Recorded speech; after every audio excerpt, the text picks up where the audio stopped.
Terima kasih ya Tuhan. Engkau adalah Allah yang dulu jauh, tetapi Engkau menjadi Allah yang dekat, Allah yang imanen, Allah yang bersama dengan kami. Engkau tetap Allah yang sama. Tak kala Engkau membuat mukjizat-mukjizat terjadi, orang lumpuh berjalan, orang buta celik, dan orang perempuan yang sakit pendarahan sembuh tak kala menjamah ujung jubahmu. Engkau Allah yang tidak pernah berubah, dan Engkau adalah Allah yang dulu dan sekarang sampai selama-lamanya. Kami membutuhkan jamahan-Mu ya Tuhan. Kami membutuhkan lawatan-Mu ya Tuhan. Terima kasih, berkati ibadah ini. Di dalam nama Tuhan kami Yesus Kristus kami sudah berdoa. Amin. Silakan duduk. Bapak Ibu yang dikasihi oleh Tuhan, ya saya ingin menyapa ya saudara-saudara yang ada di Google ya, yang ada di Facebook ya. Ai Erni ya cepat sehat. Nah, kita rindu Ai Erni bisa ke gereja kembali. Pak Julimin, Ibu Erika ya. Ibu Erika harus kuat ya. Mudah-mudahan Ibu menonton ya, Pak Julimin bisa berikan videonya ya ke Ibu Erika ya. Kami semua di sini jemaat-jemaat berdoa untuk Ibu ya. Semangat Ibu Erika ya, sehat ya. Obat yang terpenting untuk Ibu adalah semangat ya. Karena semangat itu adalah obat. Tetapi ya orang yang susah itu meremukkan tulang. Ya, saya juga menyapa, di sana ada Pak Kisong ya. Dan kemudian juga saya juga menyapa untuk Yani yang ada di Lampung ya. Saya juga menyapa untuk Tanda ya, Daniel ada di sana. Dan ada Ibu Yena, saudara-saudara yang lain ya, saya tidak sempat lagi melihat ya. Dan mungkin juga nanti ada beberapa jemaat kita yang mungkin akan menonton rekaman streaming ini.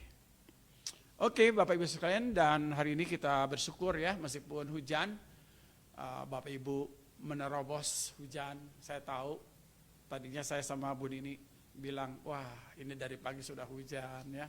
Jemaat kita masih pada naik motor ya. Ya saya doain semua biar pada naik mobil semua gitu ya. Supaya mau hujan kayak mau banjir kayak tetap datang gitu ya. Tapi saya khawatir malah ada mobil malah nggak datang ke gereja gitu ya. Ya saya khawatir, tapi enggak ya. Saudara pasti tetap semangat datang ke gereja. Inilah rumahmu, inilah gerejamu, tempat engkau bertumbuh, tempat engkau berkomunitas satu dengan yang lain ya. Nah, Bapak Ibu yang dikasihi oleh Tuhan, hari ini kita bersama-sama dengan seluruh gereja di muka bumi, saudara sekalian, kita merayakan hari kenaikan Tuhan Yesus Kristus ke surga. Kita sudah melewati masa Paskah, Prapaskah, Paskah, dan 40 hari Tuhan Yesus bersama-sama setelah kebangkitannya menemui dan menjumpai murid-murid, dan tema-tema juga sudah saya buatkan, semua berbicara tentang bagaimana selama 40 hari Tuhan Yesus itu setelah kebangkitannya menjumpai murid-muridnya dan memberikan support, semangat kepada murid-murid yang galau ya.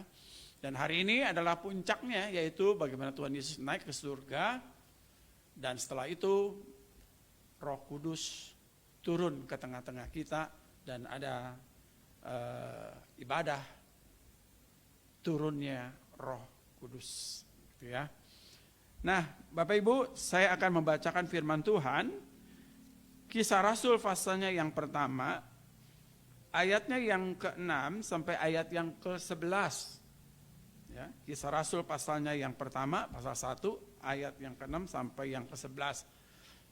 Ya, hari ini saya agak gembira begitu Bapak sekalian, ya, Presiden Jokowi secara resmi ya mengumumkan ya untuk bisa boleh melepas masker ya, kalau tidak di tengah-tengah keramaian begitu ya, banyak orang begitu ya, kita kalau di tengah-tengah situasi itu tetap berjaga-jaga begitu ya, tapi dalam lingkungan skup yang kecil kita sudah bisa melepas masker gitu ya.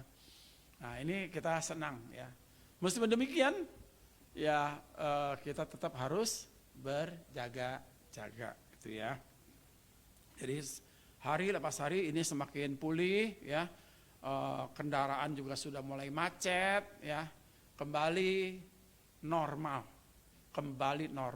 ya, kegiatan-kegiatan sudah tidak ada lagi sekat-sekat ya, dan bahkan ganjil genap juga akan diterapkan kembali seperti sedia kala. Ini situasi Indonesia, bersyukur untuk Bapak Presiden kita ya, Jokowi ya, yang telah fokus dan berusaha untuk bagaimana kita bisa mencapai herd immunity di dalam COVID ya. Puji Tuhan, semuanya ini juga karena doa dari umat Kristiani di Indonesia dan bahkan di dunia mendoakan untuk situasi ini. Baik, saya akan bacakan Kisah Rasul pasal yang pertama ayat 6 sampai ayat yang ke-11 demikian, atau kita baca sama-sama ya, bisa tampilin ya, boleh ya, kita baca sama-sama ya, kita baca sama-sama. Nggak jelas tulisannya? Oke, kita ya, karena saya nggak pernah ajak saudara baca Alkitab jadi begini ya. Begitu diminta langsung berantakan. Oke, saya bacain sendiri deh ya, durasi ya. Oke ya. Yesus terangkat ke surga.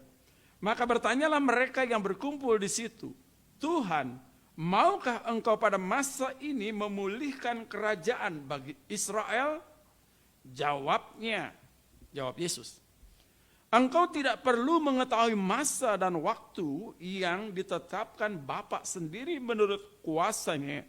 Tetapi kamu akan menerima kuasa kalau Roh Kudus turun ke atas kamu, dan kamu akan menjadi saksiku di Yerusalem dan di seluruh Yudea dan Samaria sampai ke ujung bumi.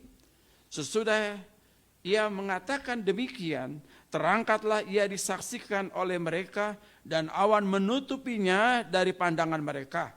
Ketika mereka sedang menatap ke langit, waktu ia naik itu, tiba-tiba berdirilah dua orang yang berpakaian putih dekat mereka dan berkata kepada mereka, hai orang-orang Galilea, mengapakah kamu berdiri melihat ke langit? Pertanyaan. Yesus ini yang terangkat ke surga meninggalkan kamu akan datang kembali dengan cara yang sama seperti kamu melihat dia naik ke surga. Jadi temanya diambil di ayat yang ke-11 ya, di ayat yang ke-11, mengapa kamu berdiri menatap ke langit. Yang berbahagia adalah mereka yang membaca, mendengar dan melakukan firman Tuhan. Bapak Ibu yang dikasihi oleh Tuhan Yesus Kristus, saudara memperhatikan di dalam ayat yang sebelumnya ya, kita lihat di ayat yang sebelumnya itu ya, bagaimana pertanyaan mereka yaitu murid-murid ya, dia mengatakan apa? Maukah engkau memulihkan ya, Tuhan, maukah engkau pada masa ini memulihkan kerajaan bagi Israel? Ayat yang ke-6. Nah saudara, mereka masih saja saudara sekalian berpikir tentang kerajaan duniawi. Ya. Karena memang ini persoalan utama bangsa Israel, saudara sekalian, bagaimana mereka saudara sekalian pada waktu itu ya, bukan waktu sekarang ya. Sekarang udah berani ya bombardir negara lain begitu ya. Dulu mereka sangat dijajah saudara sekalian. Dan dijajah itu pasti tidak nyaman dan tidak enak. Kita pernah dijajah oleh Belanda 350 tahun dan 3,5 tahun oleh Jepang. Bagaimana kisah testimoni dari nenek-nenek kita, bapak-bapak kita saudara sekalian, bahwa penjajahan itu adalah tidak sesuai gitu ya, karena akan menindas, karena akan merampas harta kekayaan, dan mereka tidak akan memberikan kesempatan kepada orang yang dijajahnya saudara sekalian untuk merdeka, gitu ya. Nah pasti itu tidak nyaman begitu saudara sekalian, dan itu yang mereka minta. Dan beberapa murid-murid memang sudah mengatakan, anak-anak Zebedeus, kalau engkau menjadi raja, kami di sebelah kiri, sebelah kanan, mereka rebutan di sebelah kanan, sebelah kiri Tuhan, begitu ya. Dan Tuhan Yesus mengatakan, kamu tidak tahu apa yang kamu minta. Sebenarnya kerajaanku itu, kerajaan Tuhan Yesus itu bukan kerajaan tentang darah dan daging, bukan kerajaan fisik begitu ya, tapi kerajaannya adalah kerajaan spiritual, kerajaan rohani, yaitu kerajaan yang boleh menyelamatkan banyak orang, bukan saja menyelamatkan fisik. Tentunya yang terpenting adalah bagaimana menyelamatkan jiwa. Karena fokus daripada Tuhan bukan kehidupan di dunia ini yang sementara ini, saudara sekalian. Fokus Tuhan adalah kehidupan yang kekal. Ini terkait dengan mengapa dia harus naik ke surga. Kenapa dia harus naik? Ya, terkait tadi saya katakan bagaimana dia harus menyediakan banyak tempat di sana untuk Anda dan saya. Nah, saudaraku yang kekasih, jadi sampai hari ini orang Israel itu saudara sekalian, mereka masih menantikan Mesias, masih menantikan raja saudara sekalian yang datang ke tengah-tengah mereka. Padahal saudara sekalian, raja itu, nubuat itu telah digenapi di dalam diri Tuhan Yesus Kristus. Selanjutnya ayat yang ke-7, jawabnya, engkau tidak perlu mengetahui masa dan waktu yang ditetapkan Bapa sendiri menurut kuasanya. Dan tentu saudara sekalian, mereka masih bingung ya dengan pertanyaan ini, karena Yesus menjawab hal yang lain begitu ya. Lalu ayat yang ke-8, ini kalau saudara tahu lagunya bagus ya, ayat yang ke-8 itu sebenarnya sebuah nyanyian begitu ya. Bukan sebuah nyanyian, maksudnya dibuat nyanyian di PPK, mungkin kita udah lupa semua ya.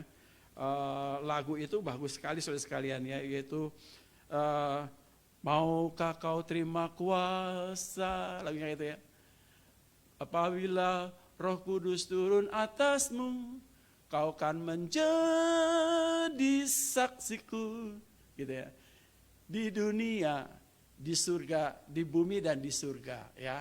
Terus Yudea, Samaria, Galilea dan seterusnya gitu ya. Itu sebuah lagu yang sangat indah sekali. Saya kalau membaca ayat yang ke-8, saya selalu ingat lagunya saudara sekalian. Nah, kemudian kita lanjut ke ayat yang ke-9, kita cepat karena fokus kita di ayat yang ke-11.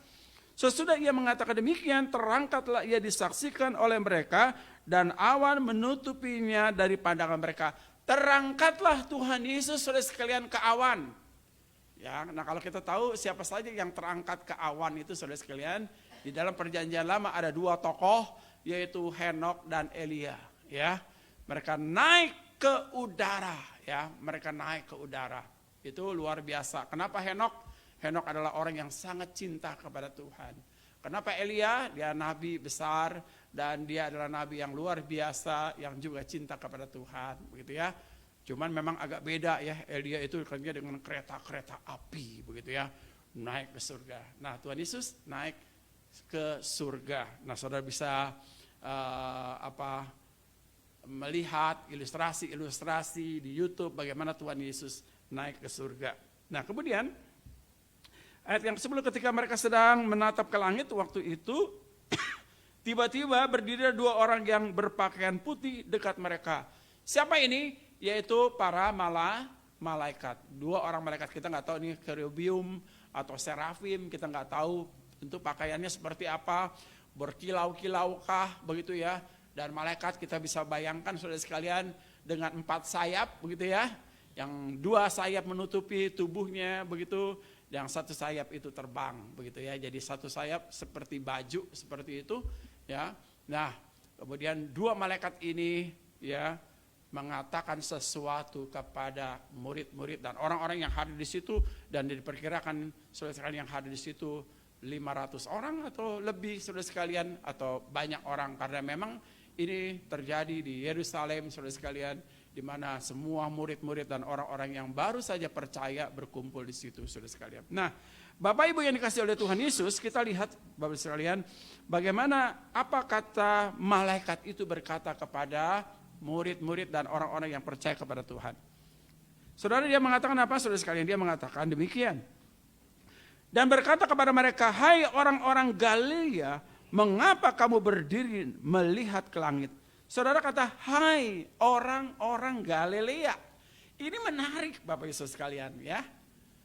Kenapa enggak malaikat itu berkata, hai Petrus. Petrus itu pemimpin dari murid-murid gitu. Atau malaikat berkata, hai murid-murid Yesus ya, yang bersahaja. Hai murid-murid Yesus yang budiman begitu ya. Atau hai orang-orang percaya, karena di situ ada banyak orang-orang percaya juga saudara sekalian. Malaikat akan menyapa mereka, hai kamu orang-orang percaya, atau mungkin dengan kata yang lain, hai kamu orang Kristen, gitu ya. Hai kamu orang Kristen. Tapi aneh, malaikat berkata apa? Hai orang-orang Galilea. Apa bedanya saudara sekalian? Kalau malaikat berkata, hai murid-murid dengan hai kamu orang-orang Galilea. Ada beda saudara, ya. Kalau ini contoh ya, kalau saya bilang sama Lose Sumi, gitu ya. Evangelis Sumi Waruwu STH. Beda ya, keren ya. Tapi kalau saya bilang begini, hai orang Nias dari Gunung Sitoli. Misalnya saya nggak tahu daerah kampungnya, saya lupa ya. Saya tahu aja Gunung Sitoli aja itu kotanya gitu ya. Hai orang Nias dari Gunung Sitoli. Beda nggak dengan saya mengatakan Evangelis Sumi STH begitu ya. Dengan saya mengatakan, hai orang Nias dari Gunung Sitoli. Beda nggak? Beda. Ya. Saya juga waktu membaca begini, kenapa malaikat ini berkata, ya kalau nanti nggak enak ngelose Sumi ya, saya menggunakan saya deh contohnya gitu. Ya, hey Yopi Siombing gitu kan, wow bla bla bla gitu ya. Saya sebutin semua gelar saya gitu ya. Ya Dik TH, STH, MTH. Wah keren banget ya enggak? Oh, sebutin semua gitu. Kan keren banget tuh kan. Wah Dik TH, STH, MTH. Ini bukan kaleng-kaleng loh, kuliah beneran loh saya. Bener kuliah loh 10 tahun lebih loh. Ya, luar biasa itu ya. Itu bukan kaleng, ijazah saya bukan kaleng-kaleng gitu ya. Nah, Saudara, Pendeta Yopi Siombing, Gereja Kalam Kudus Bekasi. Wah, keren ya. Sekali-sekali lah, saya nggak pernah nyombong. Beda nggak kalau saya berkata begini, Yopi Siombing dari Cibubur, gitu ya. Cibubur apa? Kan beda. Ini kan murid-murid dan banyak orang-orang Kristen di situ. Ya ada Lukas sebagai dokter, ada Petrus, ada yang lain-lain segitu ya saudara sekalian. Kenapa malaikat mengatakan, hei kamu orang Galilea. Galilea itu apa saudara sekalian? Kita ngelihat peta Israel saudara sekalian. Di bawah itu Yudea, Samaria, Galilea di atas. Jadi kalau kita bagi peta zaman Tuhan Yesus itu dibagi 3. Yudea di bawah, Yerusalem, Galilea di atas, lalu Samaria di tengah. Itu Samaria itu orang-orang Filistin begitu ya. Kenapa malaikat mengatakan orang Galilea di atas? Galilea itu apa artinya? Bukit. Hai orang-orang bukit, nggak keren. Hai orang-orang bukit. Saya ingat itu kakak ipar saya tuh tinggal di bukit namanya ya. Di Sarua, Bukit Permai. Untung ada permainya, kalau nggak pakai bukit. Kalau nggak ada permainya bukit doang, nangkring kali itu rumah. Saudara sekalian. Saudara, beda sekali. Hai kamu orang-orang bukit, hai kamu orang-orang Galilea. Di atas. Ya, kalau bilang kamu orang Yerusalem, oke lah, orang keren nih, ya kan? Yerusalem ibu kotanya kan, ya beda lah tadi. Hai kamu orang Cibubur, beda. Hei kamu anak Jakarta, keren ya kan? Anak Jakarta, keren gitu kan? Kenapa malaikat nggak mau sebut yang lebih baik dari itu, Bapak sekalian? Itu menjadi pertanyaan saya juga, saudara. Kenapa orang Galilea, saudara? Nah, saudara, banyaklah tafsiran-tafsiran Bapak sekalian. Dan saya pikir ya sah-sah saja asal tafsirannya jangan terlalu liar kalau begitu tafsirannya saudara sekalian ya. Kenapa? Malaikat ingin menyadarkan mereka begitu. Kenapa? Karena mereka menatap ke langit. Ya, mereka menatap ke langit begitu. Nah pada waktu mereka menatap ke langit kita nggak tahu nih ini tatapan kosong, melongo itu bahasa Jerman saudara. Melongo begitu ya, itu bahasa Jerman. melongo, pada waktu mereka melongo, pada waktu mereka menatap, pasti kita nggak tahu apakah kosong begitu, atau mereka sedang memutar memori, ya kan? Ini Yesus naik ke surga, mereka di otaknya masing-masing memutar memori, di recordingnya itu, di alat rekam otaknya. Memutar kembali film, kejadian-kejadian bersama dengan Tuhan Yesus. Kalau saudara menyaksikan orang yang meninggal begitu, kenapa tiba-tiba Anda nangis? Ya, lihat orang mati kan biasa toh. Apa kalau ketemu orang mati saudara nangis? Nggak ada sebabnya, nangis, ketemu orang mati nangis itu wah itu harus dikirim ke rumah sakit saudara, ya di daerah Grogol itu saudara sekalian ya, nggak mungkin saudara. Kenapa Anda menangis? Karena Anda memutar memori di otak saudara. Memutar memori apa? Pernah ngobrol sama dia, pernah jalan sama dia, pernah ini, pernah itu, mengingat kebaikannya dan lain sebagainya. Ada memori di kepala kita yang kita putar. Nah sekarang memori itu hanya tinggal kenangan, dan sekarang dia memandang Yesus berlahan-lahan naik ke udara. Tidak heran saudara sekalian mereka jadi melongo begitu ya. Dan mereka mungkin juga ada yang waktu mereka melongo itu sekedar menghayal. Ya kan ada orang juga, keren juga ya. Kan Tuhan naik ke surga. Nanti kita akan naik ke surga dengan cara yang sama seperti Tuhan naik. Keren loh, ya kan? Waktu Tuhan Yesus datang yang kedua kali, dia akan menjemput gerejanya, dia akan menjemput saudara dan saya. Caranya seperti apa? Caranya sama seperti dia naik ke surga, yaitu bagaimana anak-anak Tuhan naik. Keren. Ya, kita semua akan naik. Ada yang ketinggalan. Yang ketinggalan guru sekolah minggu.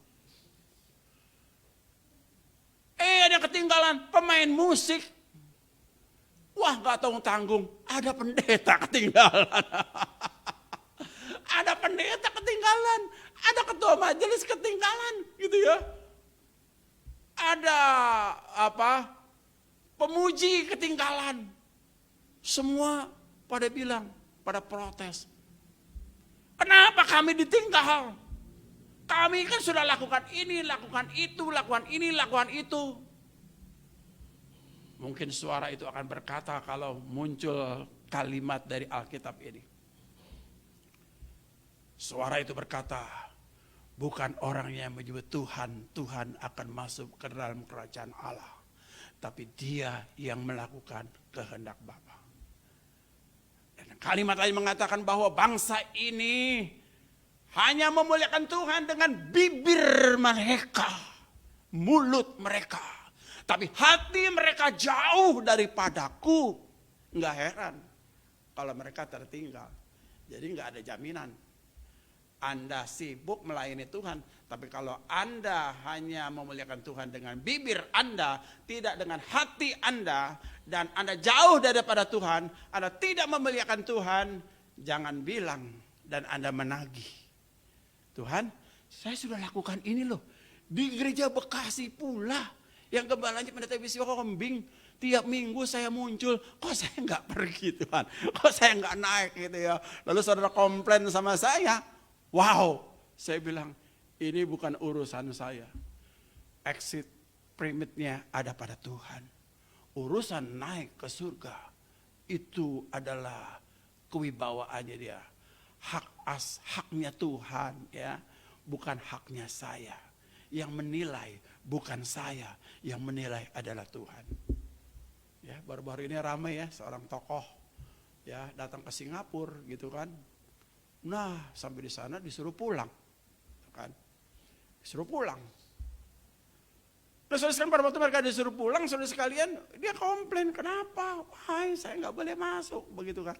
Ya siapa yang mau disalahin? Karena kan tiap negara punya otoritas, ya kan?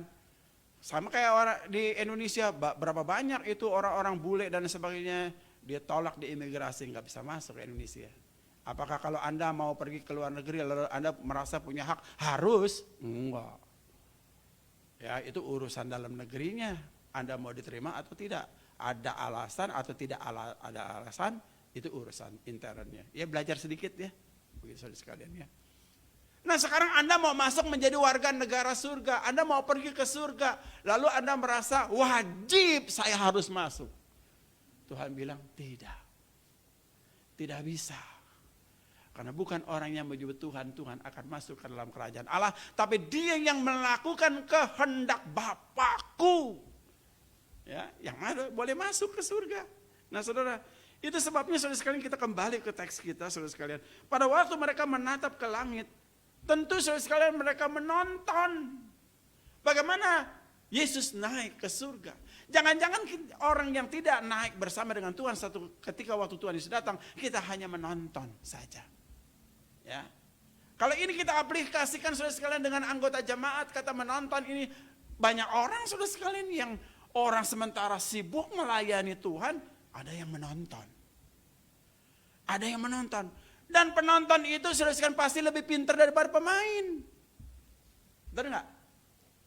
Kalau orang nonton bola, saudara lihat enggak? Wah, bodoh amat sih, tinggal begitu aja, tinggal masuk aja, sundul kayak ya, tendang kayak gitu, tendangan pisang kayak tendangan apalah, bodoh amat lah ya. Gitu aja nggak bisa masukin, aduh begitu kan, bodoh amat sih. Iya, kamu mah ngomong gampang, kalau kamu main gimana? Hah? Coba kamu main, bisa nggak masukin? Sembarangan ya kan, nonton lebih pinter daripada pemain gitu ya. Makanya saya nggak mau nonton bola, saudara sekalian. Saya pemain bola. Gara-gara apa? Indonesia kalah melulu, gitu kan. Jadi saya nggak mau nonton daripada saya capek gitu. Bulu tangkis juga gitu. Kalau saya nonton, ini udah menang nih Indonesia nih, udah menang. Begitu saya nonton, iya, kalah. Ya, makanya saya nggak mau nonton juga bulu tangkis, saudara sekalian. Kenapa? Kalau saya nonton nanti dia kalah. Ya, mendingan saya dengar berita, menang apa kalah? Menang apa kalah? Menang. Oh iya, puji Tuhan, menang. Daripada gue nonton nanti kalah gitu kan. Ya, inilah penonton saudara sekalian. Kita penonton itu lebih hebat, lebih luar biasa. Ya, kita bisa mengkritisi. Ya, mungkin juga kita mengatakan orang yang melayani Tuhan dengan susah payah mempersiapkan diri, mentuliskan lagu, begitu ya, menghafal dan sebagainya. Berdiri di sini nggak gampang, bisa grogi, saudara. Ya, bisa gemeteran, saudara sekalian. Ya, apalagi kalau jam terbangnya baru pasti gemeteran, begitu saudara ya. Nah saudara, kita yang menonton di situ tinggal, wah, ya suaranya kurang tinggi, suaranya kurang rendah, suaranya nggak kedengeran, ya begini begitu dan sebagainya, saudara. Ya kalau orang kritik yang positif kita terima dong, terima. Tapi kita dikritik bagus untuk kita bisa lebih mengeksplor lagi, lebih baik lagi, saudara sekalian. Jangan marah sama orang yang mengkritik. Senang, justru kalau dikritik kita evaluasi. Kenapa? Ya, jangan langsung sakit hati, dendam, gitu ya, kepahitan, aduh, bila sampai kepahitan, saudara sekalian. Kita punya background ini, sudah banyak ada yang komentar, gitu ya. Saya tangkapnya positive thinking, ya, baik jemaat kita maupun jemaat luar, karena kita kan ada di YouTube dan sebagainya.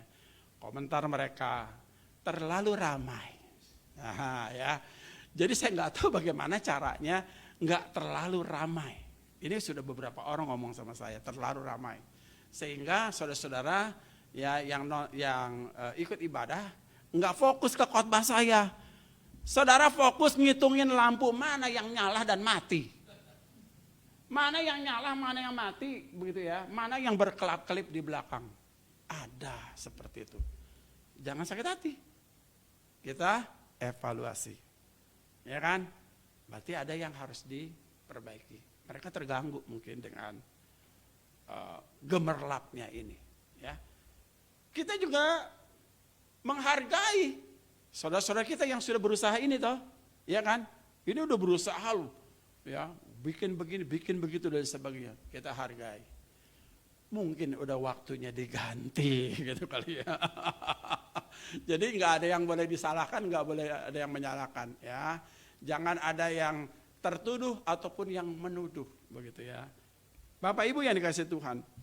Jadi saudara sekalian, pada waktu mereka menatap ke langit, mereka berdiam diri. Mereka menjadi penonton. Mereka tidak menjadi pemain. Mereka hanya bisa melihat. Mereka hanya menyaksikan.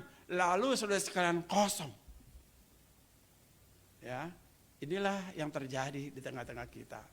Banyak sekali saudara orang hanya menonton dan memberikan respon-respon, ya, dan mereka tidak terlibat aktif. Ini waktunya. Kebaktian kenaikan Tuhan Yesus adalah janji kita kembali, tekad kita kembali. Tuhan, terima kasih untuk kesehatan yang Tuhan berikan. Terima kasih kami sudah dilewati dengan penyakit yang berat ini. Banyak teman-teman kami, saudara kami, mertua kami, adik kami, kakak kami lewat karena pandemi. Inilah kami yang tinggal. Ya kan? Artinya Tuhan berikan kesempatan kepada Anda sekali lagi. Nggak tahu mau berapa kali, saya nggak tahu. Saya menggunakan istilah sekali lagi aja ya. Supaya agak nakut-nakutin gitu ya. Sekali lagi ya untuk Anda hidup. Pergunakan waktu ini untuk melayani Tuhan. Amin. Amin. Sekali lagi. Amin. Aminnya harus 3 kali. Ya, ini pelanga-pelongo nih jangan-jangan. Terlalu lama menatap ke langit ya saudara sekalian. Nah saudara, Anda diperingatkan oleh malaikat Tuhan. Mengapa kamu menatap ke langit? Ya. Hal yang lain adalah saudara sekalian, Anda itu sedang injak bumi. Ya. Mengapa kamu menatap ke langit? Gitu ya. Anda itu ada di bumi, tempat Anda itu di bumi, tempat Anda itu adalah di bumi tempat Anda tinggal, tempat gereja tinggal, tempat rumah Anda tinggal, tempat Anda bekerja tinggal, di situ tempat Anda. Dan Anda lihat di situ Anda dibutuhkan, apa yang bisa Anda lakukan saat Anda berada menginjak bumi. Malaikat Tuhan berkata, mengapa kamu menatap ke langit? Mau menyadarkan pada saudara dan saya, kamu menginjak bumi. Kamu ada persoalan-persoalan di dalam bumi. Ada tuntutan, peran serta kamu di bumi. Di tengah-tengah kamu di bumi itu ada orang yang belum percaya kepada Tuhan, di situ ada orang yang sakit, di situ ada orang yang membutuhkan engkau, hiburanmu, di mana engkau melangkahkan kakimu, mengunjungi mereka, berdoa untuk mereka dan seterusnya. Jangan hanya ke langit. Ya, kalau selamat dalam hidup, jangan selalu matanya ke atas. Ya, sama ke atas terus gitu. Harus ke bawah juga. Ya, tapi kalau ke bawah terus matanya bisa kepentok. Kalau jalan jangan hanya lihat ke atas. Tapi lihat juga ke bawah, lurus dan juga ke atas. Apa filosofi? Matanya selalu ke atas. Matanya selalu ke atas. Matanya selalu silau dengan segala sesuatu. Hai orang-orang Kristen, engkau masih di bumi. Jangan hanya lihat silau dunia ini. Ya, jangan hanya matamu ke atas memandang, tapi pandanglah ke bawah. Ada orang-orang di bawahmu. Pandanglah ke depan, ke samping, ke belakang. Engkau punya tanggung jawab. Bunga aja dipanggil oleh Tuhan untuk memberikan warnanya, memberikan harumnya. Dia berkontribusi saudara sekalian untuk lingkungannya, itu bunga. Binatang berkontribusi memberikan tubuhnya untuk Anda dan saya makan saudara sekalian. Lalu apakah manusia itu? Anda dan saya jauh lagi daripada itu. Kita menjejak bumi. Jangan terlalu di awang-awang. Jangan terlalu di atas. Ya, orang yang selalu melihat ke atas bisa menjadi sombong. Ya. Saudaraku yang kasih, Tuhan mengatakan apa? Firman Tuhan berkata apa? Saudara sekalian, kamu telanjang. Kamu miskin dan telanjang. Waktu engkau dilahirkan, ada yang pakai baju? Apa ada yang pakai gigi palsu? Apa ada yang pakai kacamata? Apa ada yang pakai emas, berlian, saudara sekalian? Ada yang pakai mobil, saudara sekalian, waktu Anda dilahirkan? Enggak, Anda telanjang. Waktu Anda mati, saudara sekalian, Tuhan panggil, apa Anda membutuhkan mobil itu? Rumah itu, uang itu, kedudukan itu, jabatan itu? Tidak, saya kasih tahu. Sebenarnya Anda pulang pun telanjang. Tapi keluarga Anda malulah kalau Anda pulang ke surga bugil. Ya kan? Orang tinggal datang, ngeri kan? Ya enggak? Makanya dikeren-kerenin saudara sekalian ya. Waktu mati yang laki-laki dipakein jas. Ya, pakai jas, pakai dasi, keren. Wah. Tapi cincin kawin copot. Karena laku gitu. Arloji copot gitu ya. Ya, dikerenin. Yang perempuan didandanin bak pengantin. Pakai gaun. Dikasih bibir merah. Ya, lalu saudara sekalian didempul mukanya gitu ya. Maksudnya dicat gitu ya. Dikasih bedak dan lain sebagainya. Supaya keren. Lalu orang-orang datang saudara sekalian berkerumun di tengah jenazah itu berkata kalimatnya begini, memberikan penghiburan tentunya untuk keluarga yang ditinggalkan. Dia berkata, pulangnya itu bagus ya, senyum. Pulangnya bagus ya, senyum. Dia gembira, dia bahagia. Ngomong begitu sama siapa? Anggota keluarga. Nggak mungkin dia ngomong jujur, saudara sekalian. Ya. Ini orang serem amat matinya. Hidup udah serem, nggak pernah ketawa. Mati juga nggak ketawa nih orang. Penuh dengan penderitaan dan beban berat gitu ya.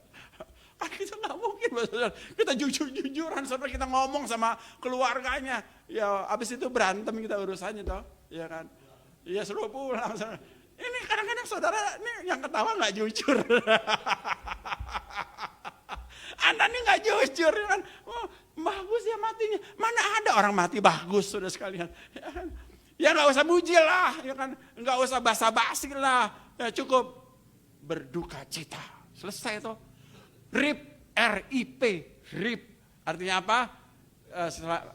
Ya bahasa Inggrisnya. Bahasa Indonesia kurang lebih apa? Semoga damai sejahtera. Ada pendeta besar meninggal dunia.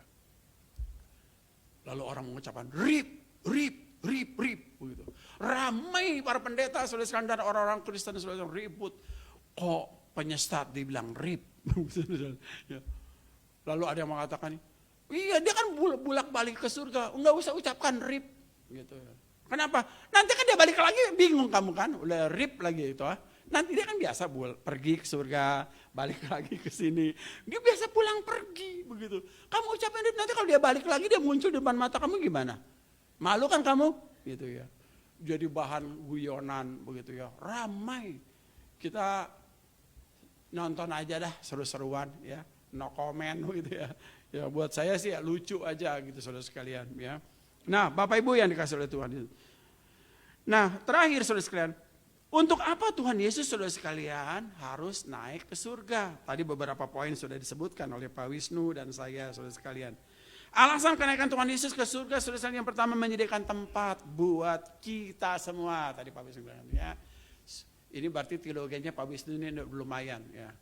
Jadi kalau saya ngajar lagi jadi dosen, saya kasih gelar BTH, ya, Bachelor Teologi. Ya. Sarjana muda aja Pak cukup Pak, ya, jangan MTH gitu ya. Nah kemudian menjadi imam besar, oke, itu betul ya, dia menjadi imam besar kita. Kenapa? Karena dia berdoa untuk Anda. Kalau saya pendeta saudara, saya bisa lupa namanya, siapa ya, siapa ya begitu ya. Tapi beliau nggak pernah lupa nama Anda dan masalah Anda, begitu ya. Dia menjadi imam besar, saudara. Kemudian saudara sekalian, ke bawah kenaikannya adalah untuk menggenapi sesuai dengan apa yang dikatakannya, bahwa Mesias itu harus melakukan 5K. Saudara saya ajarkan panjang lebar ya. Yang pertama apa? Yang pertama kelahirannya, yang kedua kematiannya, yang ketiga kematian, kebangkitannya, yang keempat kenaikannya, yang kelima kedatangan. Tinggal yang kelima belum digenapi. Dari 5K, 4K sudah digenapi. Tinggal K yang terakhir, K yang kelima. Pasti nggak? Pasti. Ini seperti ayat-ayat yang kita baca saudara sekalian. Kalau 4 aja pasti sudah digenapi, tinggal 1 saja. Dia segera datang. Kita nggak tahu kapan, saudara sekalian. Dan kenaikan Tuhan Yesus ke surga itu seperti yang dia katakan, kalau ia tetap berada bersama dengan murid-muridnya, maka Roh Kudus tidak akan turun ke tengah-tengah kita. Dan itulah penting mengapa maka dikatakan dia menjadi penghalang bagi Roh Kudus. Itu sebabnya dia harus naik ke surga supaya Roh Kudus berkarya. Allah yang ketiga ini ada bersama-sama dengan Anda dan saya, Roh penghibur, ya. Jadi harusnya kita bersukacita, saudara, ya.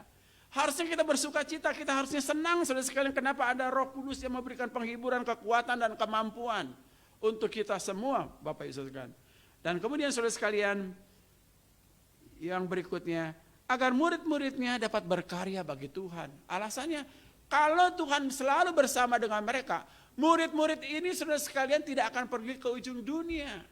Murid-murid ini saudara sekalian tidak akan berkarya lebih luas lagi saudara sekalian. Kenapa? Karena ada Tuhan.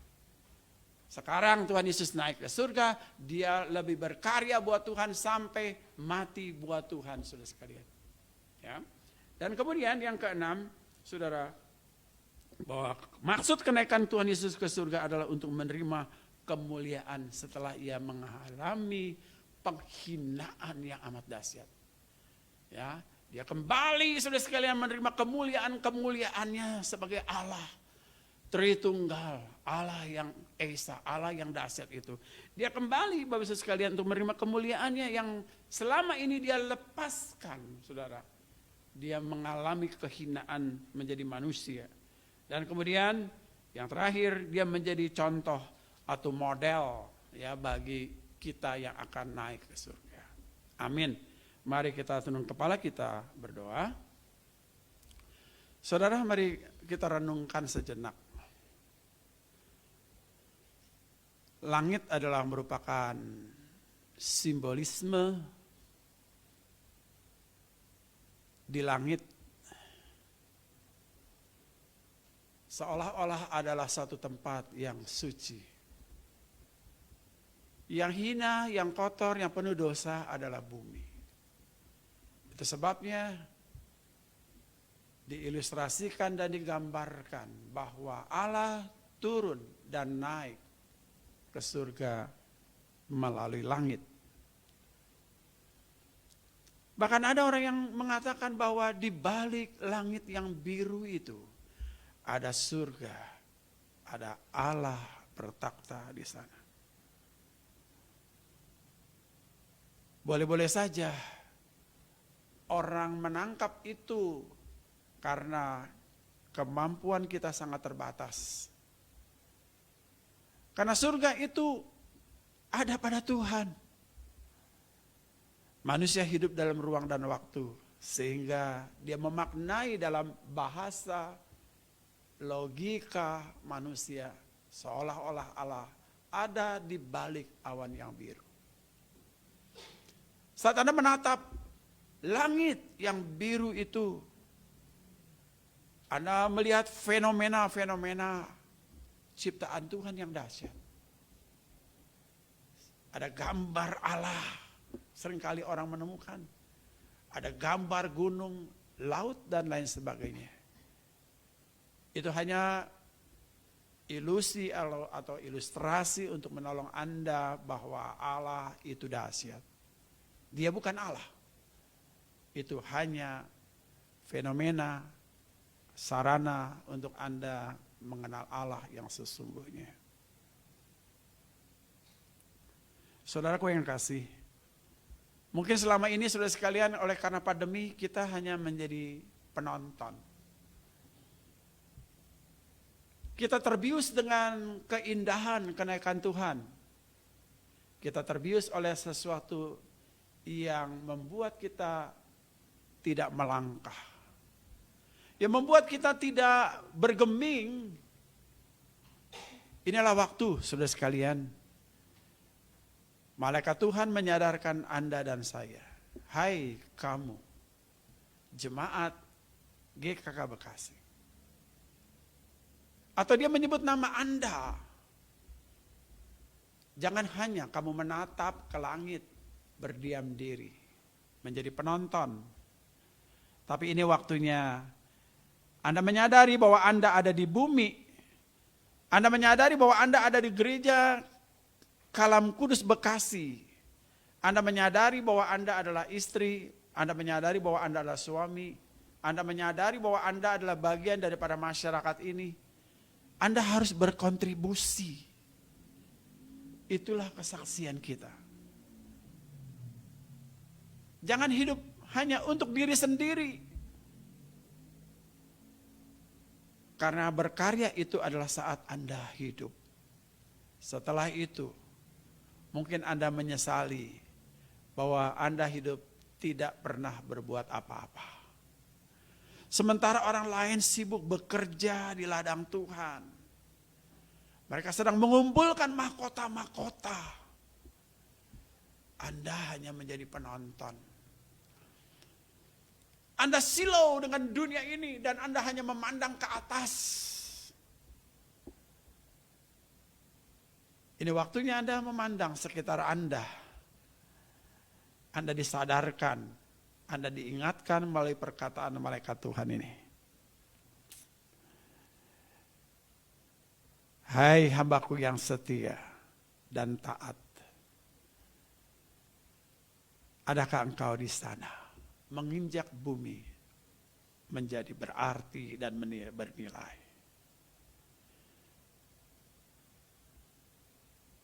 Bukan orang yang menyebut Tuhan, Tuhan akan masuk ke dalam kerajaan Allah. Tapi dia yang melakukan kehendak Bapa.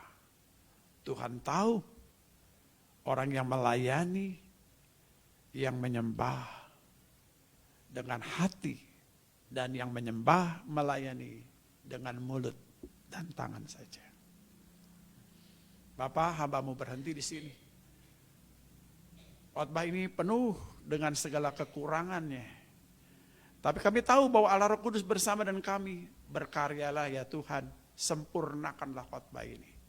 Berkata-katalah ke dalam hati kami, pikiran kami, ubahlah cara berpikir kami ya Tuhan. Sehingga kenaikan Tuhan Yesus ini punya makna yang mendalam bagi kami. Bukan sekadar memutar memori bahwa Yesus telah berkarya bagi kami. Tapi kami bertanya, apa yang kami buat untuk Tuhan? Poin ini penting bagi kami. Apa yang kami buat untuk Tuhan? Untuk karya yang Tuhan sudah lakukan untuk kami. Terima kasih Bapak. Dalam nama Tuhan kami Yesus Kristus kami sudah berdoa. Amin. Saya kembalikan kepada liturgos.